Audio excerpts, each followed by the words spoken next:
Hi நண்பர்களே, எல்லோருக்கும் வணக்கம். எல்லோரும் எப்படி இருக்கீங்க? நாங்கள் ரொம்ப நல்லா இருக்கோங்க. நீங்களும் நல்லா இருப்பீங்க நம்புகிறேன். இன்றைக்கி என்ன வீடியோனா, நீர் கொழுக்கட்டை எப்படி செய்யுதுன்னு பார்க்கலாங்களா?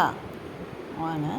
அதுக்கு இட்லி அரிசியை ஒரு 1.5 கப் அளவு எடுத்து 2 மணி நேரம் ஊற வச்சு மிக்சியில் உப்பு போட்டு அரைச்சி எடுத்து வச்சுருக்கேங்க. இப்போது அடுப்பில் ஒரு கடாய் வச்சு எண்ணெய் கொஞ்சம் கூட தான் ஊற்றணும். இதுக்கு ஊற்றிட்டு உளுந்தம்பருப்பு, கடுகு, வெங்காயம் ஒரு 1.5 வெங்காயம் வந்து மீடியம் சைஸ் வெங்காயம் நறுக்கி வச்சுருக்கேன். இதுக்கு காரமே வந்து வரமிளகா தான்.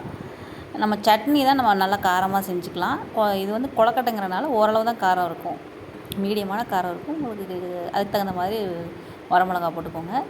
அப்புறம் 1.5 மீடியம் சைஸ் வெங்காயம் எடுத்து நல்லா நைஸாக கட் பண்ணி அதையும் போட்டு கருவேப்பிலை போட்டு வதக்கிட்டு இந்த அரைச்சி வச்சுருக்க மாவையும் எடுத்து அதில் ஊற்றி நல்லா கிளறிட்டு, இதோட நான் வந்து தேங்காயும் துருவி வச்சுருக்கேன். இந்த மாதிரி மிக்சியில் போட்டு அதையும் அதில் போட்டு கலந்திங்கன்னா ஒரு 2-3 நிமிஷத்தில் நல்லா சுருண்டு வந்துடும்.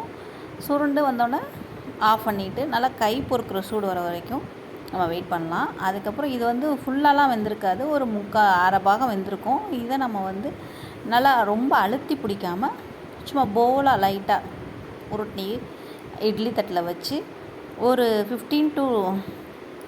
15 மினிட்ஸ் வேக வச்சிங்கன்னா சூப்பரான நீர் கொழுக்கட்டை ரெடி. ரொம்ப அழுத்தி பிடிச்சிங்கன்னா ஒரு மாதிரி கொழுக்கட்டை வந்து வலுத்தாப்பில் ஆகிடும். சரிங்களா?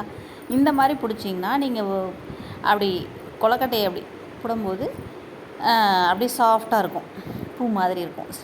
சரிங்களா? இந்த கொழுக்கட்டையை வந்து நீங்கள் நேரம் கழித்து சாப்பிட்றத விட சூடாக சாப்பிட்டா இன்னும் நல்லா டேஸ்ட்டாக இருக்கும். இதுக்கு வந்து நல்ல பெஸ்ட் காம்பினேஷன் வந்து நல்ல காரசாரமான கார சட்னி.